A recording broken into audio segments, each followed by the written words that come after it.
Shalom sahabat semua dan salam sejahtera. Marilah kita memulakan hari kita dengan menyantap firman Tuhan. Sarapan kasih yang membawa terang bagi jalan kita serta kesegaran bagi jiwa kita. Dalam Kejadian 41 ayat 25, firman Tuhan menyatakan, lalu kata Yusuf kepada Fir'aun, kedua mimpi tuanku Fir'aun itu sama. Allah telah memberitahukan kepada tuanku Fir'aun apa yang hendak dilakukannya.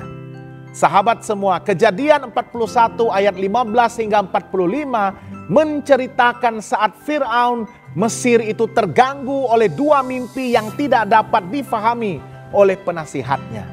Dalam mimpinya, Fir'aun melihat 7 ekor lembu gemuk dimakan oleh 7 ekor lembu kurus. Dan 7 bulir gandum baik dimakan oleh 7 bulir gandum kering. Fir'aun gelisah karena tiada seorang pun yang dapat mentafsirkan mimpi itu, hinggalah Yusuf yang ketika itu berada di dalam penjara dipanggil. Kisah ini mengingatkan kita bahwa Allah sering berbicara melalui cara-cara yang tidak terduga. Mimpi Fir'aun adalah saluran Allah untuk menyampaikan peringatan dan rancangannya. Dalam hidup kita, Tuhan juga berbicara melalui firman-Nya, hati nurani, pengalaman, dan bahkan situasi sulit. Penting bagi kita untuk peka dan bersedia mendengar suara Allah, walaupun datang daripada sumber yang tidak biasa. Selain itu, kisah Yusuf dan mimpi Fir'aun mengajarkan bahwa mendengar suara Allah memerlukan kepekaan dan kerendahan hati. Tidak semua pesan Tuhan datang dalam bentuk yang jelas atau mudah difahami. Kadang-kadang Dia berbicara melalui orang lain, melalui kejadian yang tampak biasa, atau melalui tentangan yang kita alami. Oleh itu penting bagi kita untuk selalu bersedia, sabar, dan peka terhadap setiap tanda dan petunjuk dari Allah. Kepekaan rohani ini membolehkan kita mengenali kehendak-Nya dan bertindak dengan bijaksana. Sebagaimana Yusuf mampu mentafsirkan mimpi Fir'aun dan memberikan solusi yang menyelamatkan banyak nyawa. Dengan kata lain, Allah memanggil kita untuk tidak hanya mendengar, tetapi juga menyahutnya dengan iman dan tindakan.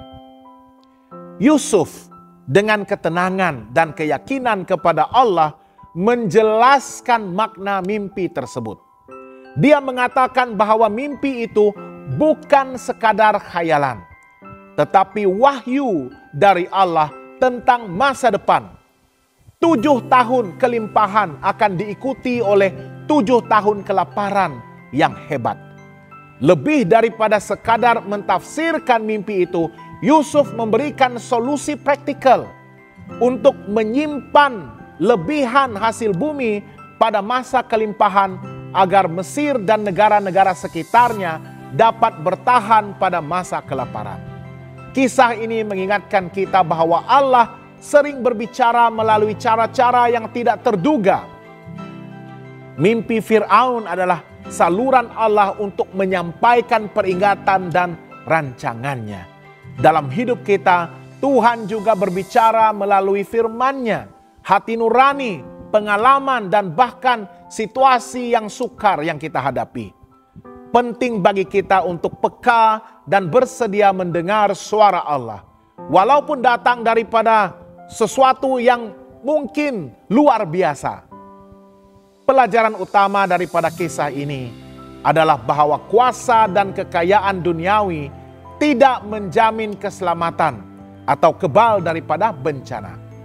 Mesir, walaupun merupakan negara besar dan makmur pada zaman itu, tetap menghadapi kelaparan yang hebat. Sesuatu yang tidak dapat diatasi tanpa hikmat dan perancangan Allah melalui Yusuf. Kekayaan dan kuasa hanyalah alat, bukan pelindung mutlak. Mesir memiliki sumber, tentera, dan kepimpinan yang hebat, tetapi tanpa arahan Allah, negara itu tetap terancam. Dalam hidup kita, kedudukan, uang, dan kuasa tidak menggantikan kebergantungan kita kepada Allah. Bencana tidak mengenal pangkat atau status. Bencana atau ujian boleh menimpa sesiapa sahaja, raja, rakyat jelata, maupun orang-orang biasa. Ini mengingatkan kita untuk selalu bersedia, bukan hanya bergantung kepada kemampuan diri. Jadikanlah hikmat Allah sebagai penentu sejati keselamatan kita. Mesir selamat karena Allah menempatkan Yusuf di posisi yang tepat dan memberinya hikmat untuk menyelamatkan negara. Begitu juga dalam kehidupan kita. Allah menolong mereka yang bergantung kepadanya dan menggunakan hikmatnya untuk mengatasi segala kesukaran. Kita dipanggil untuk menjadi saluran berkat, bukan bergantung kepada kekuatan sendiri. Seperti Yusuf yang dipakai Tuhan untuk menyelamatkan Mesir, kita juga dipanggil untuk menggunakan anugerah, talenta, dan segala kesempatan yang Allah berikan untuk menolong orang lain. Bukan hanya mengandalkan kuasa atau kedudukan duniawi. Sahabat yang dikasihi Tuhan, kisah Mesir mengingatkan kita bahwa tiada apa di dunia ini yang mutlak dan kekal. Hanya Allah sahaja yang kekal dan kuasanya yang sejati. Kekayaan, status, dan kuasa hanyalah perkakas yang boleh dipakai oleh Tuhan untuk mencapai tujuannya jika kita setia dan bijaksana. Ia juga menegaskan bahwa bergantung kepada kekuatan atau kebijaksanaan manusia semata-mata tidak akan memberikan perlindungan sepenuhnya daripada ujian maupun bencana-bencana lain.